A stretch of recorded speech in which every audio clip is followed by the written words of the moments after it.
Insulin signaling pathway is the pathway that helps sugars get into the cells to convert the sugars into energy.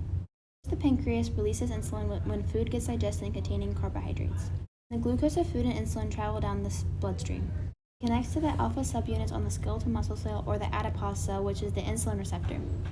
Then this interaction from the insulin and alpha subunits translates to the beta subunits, which have tyrosine kinases domains, which become activated to phosphorylate each other proteins.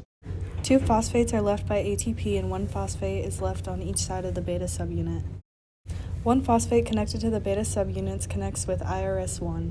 IRS1 is phosphorylated and the phosphates are binding sites for PI3 kinase. Then PI3 kinase phosphorylates PIP2, which is a membrane phospholipid. PIP2 is converted to PIP3 when phosphorylated, and PIP3 serves as a recognition site for the PIP3 dependent protein kinase, which is also called PDK1. PDK1 phosphorylates AKT, another protein kinase.